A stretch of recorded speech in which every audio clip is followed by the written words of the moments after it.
Hai Besyut, apa kabar? Bertemu kembali dalam pembelajaran matematika bersama saya, Bu Mada. Materi kita kali ini adalah fungsi komposisi dan fungsi invers. Secara khusus, pada video ini kita akan membahas mengenai fungsi komposisi. Sudah siap untuk belajar bersama? Mari kita mulai!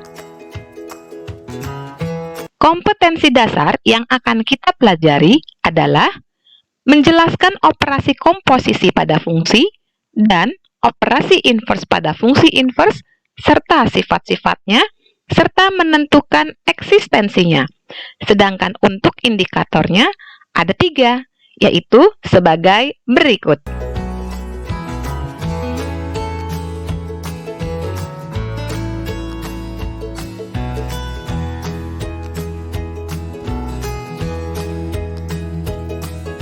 Sebagai langkah awal, kita akan mengingat kembali mengenai syarat relasi disebut dengan fungsi. Relasi seperti apa ya yang disebut dengan fungsi? Ya, benar. Relasi dari himpunan A ke himpunan B disebut fungsi apabila setiap unsur dari himpunan A atau daerah asal memiliki tepat satu unsur pada himpunan B atau daerah kawan dan dinyatakan dengan simbol F memetakan A ke B. Nah, selanjutnya, bagaimana ya jika dua fungsi kita gabung? Apakah bisa? Dan seperti apa ya hasilnya? Penggabungan dua fungsi atau lebih disebut dengan komposisi fungsi, dilambangkan dengan lingkaran dan dibaca komposisi atau bundaran.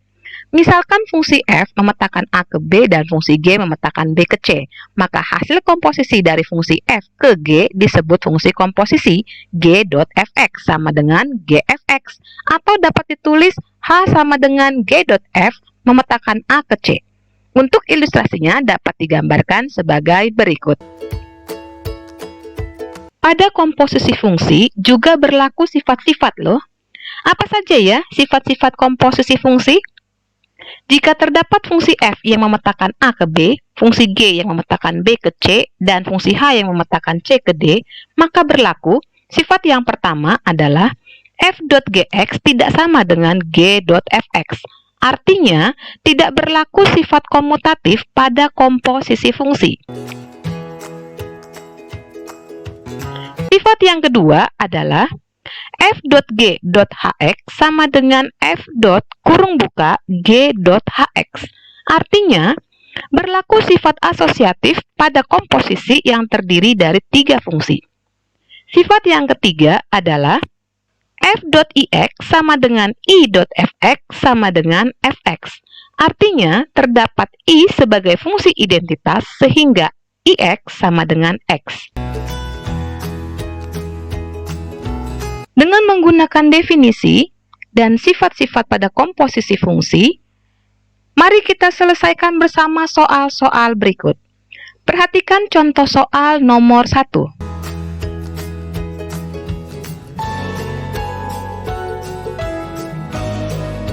Untuk menentukan nilai dari F.G4, pertama-tama kita tentukan terlebih dahulu nilai dari G4. Nilai dari G4 yaitu sama dengan 1. Jadi, F.G4 sama juga dengan Fg4, sama dengan F1. Nilai dari F1 sama dengan 3. Jadi, F.G4 sama dengan Fg4 sama dengan F1 sama dengan 3.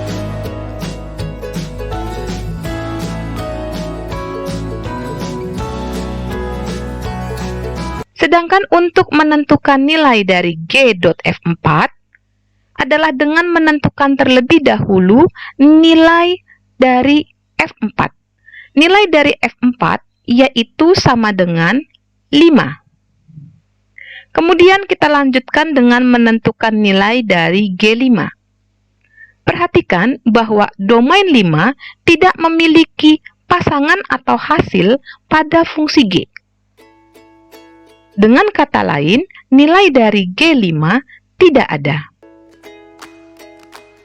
Jadi, dapat disimpulkan bahwa nilai dari G.F4 tidak ada.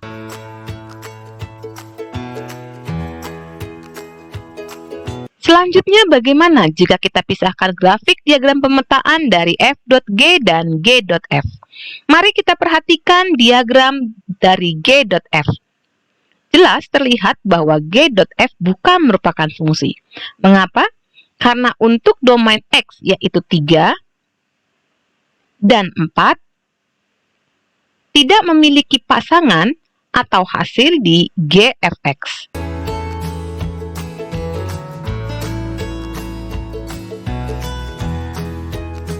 Sedangkan pada diagram pemetaan F.G, jelas bahwa setiap domain X memiliki tepat satu pasangan pada daerah hasil FGX.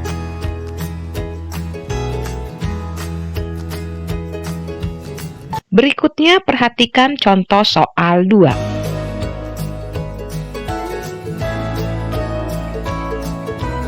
Untuk menentukan nilai dari F.G5, mari kita tentukan terlebih dahulu nilai dari G5. Kita substitusikan X sama dengan 5 ke fungsi G. Diperoleh G5 sama dengan 5 dikurang 1 bagi 2, sama dengan 2.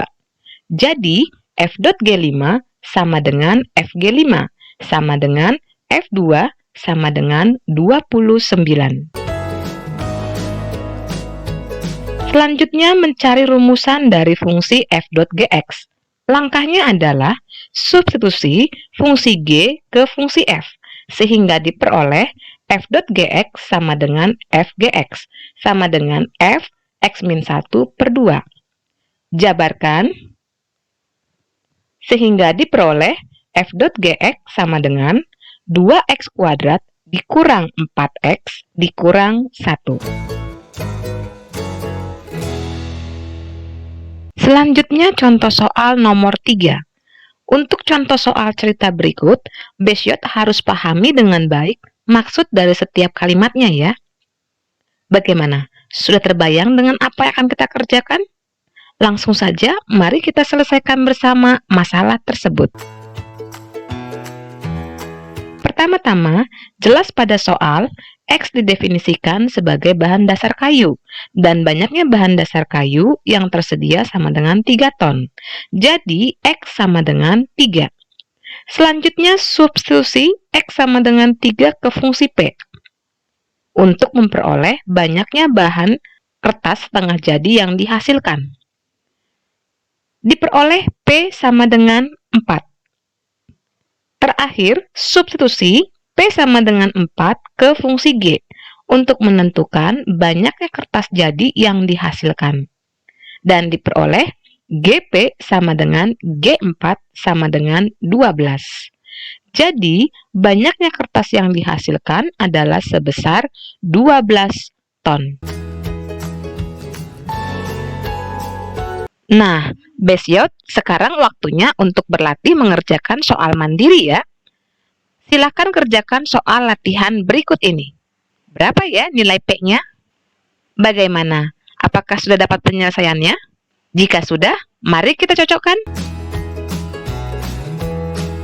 Diperoleh nilai P sama dengan negatif 1 atau 6. Bagaimana? Apakah hasilnya sama?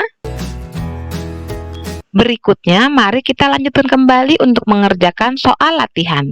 Perhatikan soal berikut. Besyot boleh loh berdiskusi dengan teman untuk mencari penyelesaiannya.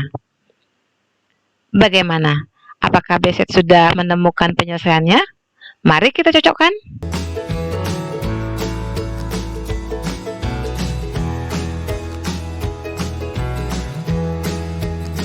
Wah, ternyata hasilnya sama ya. Hebat untuk Besyot. Gimana? Besyot masih tetap semangat ya untuk mengerjakan soal latihan? Sekarang, mari kerjakan soal latihan cerita berikut ini. Tentukan terlebih dahulu ya penyelesaiannya. Bagaimana? Sudah menemukan? Mari kita cocokkan. Perhatikan langkah-langkah penyelesaian berikut ini. Jadi, banyaknya bahan mentah yang diperlukan adalah sebanyak 3 unit.